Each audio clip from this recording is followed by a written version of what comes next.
बिस्मिल्लाहिर्रहमानिर्रहीम। Class 11 subject economics. आज का टॉपिक जो है measures of central tendency arithmetic mean.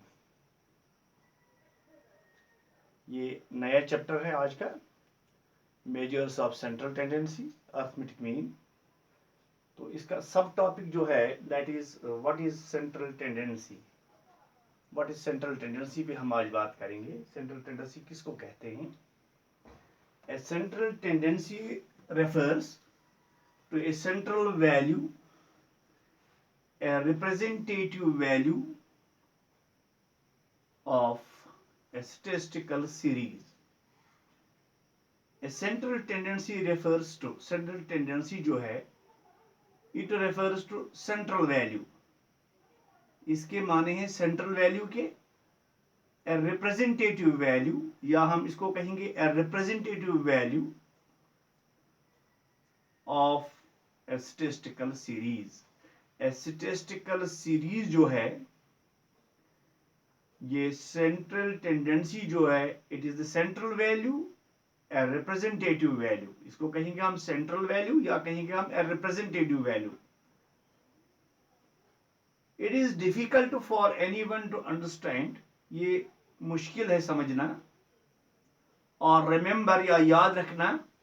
A large group of raw data, हमारे पास एक large group of raw data होता है, इसको अंडरस्टैंड करना और इसको याद रखना ये मुश्किल है, डिफिकल्ट है।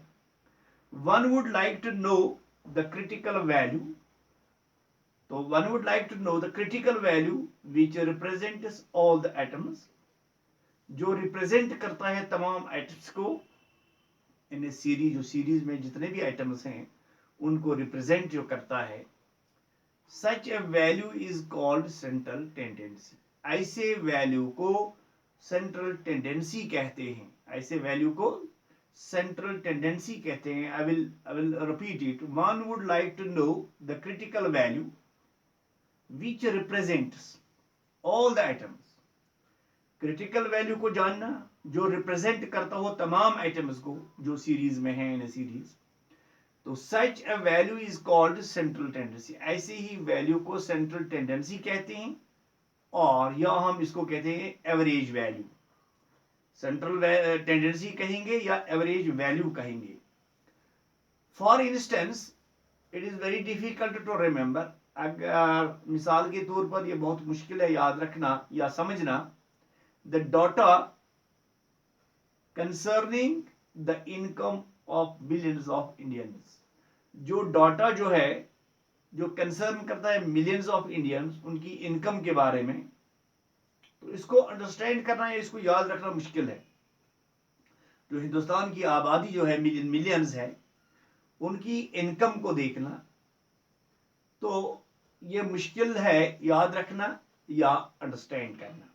हाउएवर, अगरचे if it is said that in 2014-15, ऐसा कहा जाता है कि 2014-15 में provincial estimates for average income of the people in India was, जो हिंदुस्तान की आबादी है उनकी आमदनी जो थी that was 38.037 per annum.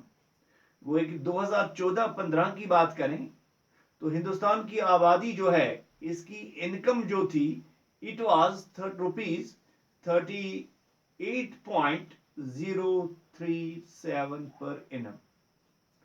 It will be easy for us to guess, अब हमारे लिए ये आसान होगा कि हम अंदाजा कर सकते हैं। The economic condition of most of the Indians, Hindustan की आबादी जो है इसकी इकोनॉमिक कंडीशन कैसी है ये हम अंदाजा कर सकते हैं, क्योंकि हमारे पास अब है कि एवरेज जो थी इनकी पीपल जो है average income of the Indians that was rupees 38.037 per annum. It is this average value which is called central tendency. यही एवरेज वैल्यू जो है, जो हमने एवरेज वैल्यू निकाला, इसी को सेंट्रल टेंडेंसी कहा जाता है of the series. It is the central tendency of the series. It is also called measure of location, इसको measure of location भी कहा जाता है। Thus, measures the central tendency, जो मेजर्स है सेंट्रल टेंडेंसी की, it refers to all those methods, ये refer करता है तमाम उन मेथड्स को of statistical analysis by which averages of the statistical series और वर्कड आउट, जिससे एवरेज निकाली जाती है स्टैटिस्टिकल सीरीज की, उसी को कहते हैं सेंट्रल टेंडेंसी। अब डेफिनेशन है इसके लिए, मेजर्स ऑफ सेंट्रल टेंडेंसी या सेंट्रल टेंडेंसी के लिए, इसके लिए डेफिनेशन है according to Croxton and Cowden, इनके कहने के मुताबिक, as far their definition is concern, an average is a single value, an average is a single value within the range of the data that is used to represent all of the values in the series. Since an average is somewhere within the range of data, it is sometimes called measure of central value. ये definition जो है क्रॉक्सटन और cow dung ने दी है, इस definition को मैं दोबारा पढ़ूंगा। An average is a single value within the range of the data that used to represent all of the values in the series, since an average is somewhere within the range of data, it is sometimes called measure of central tendency. ये पहली definition है central tendency की। अब इसी की एक और definition है अकॉर्डिंग टू क्लर्क। क्लर्क के कहने के मुताबिक इसकी डेफिनेशन जो है N average is a figure. Clerk के हिसाब से इसकी डेफिनेशन है N average is a figure work that represents the whole group. I will repeat the definition.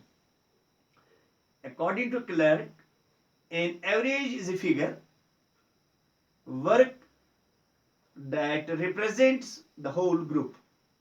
तो ये आज का टॉपिक था, what is the central tendency.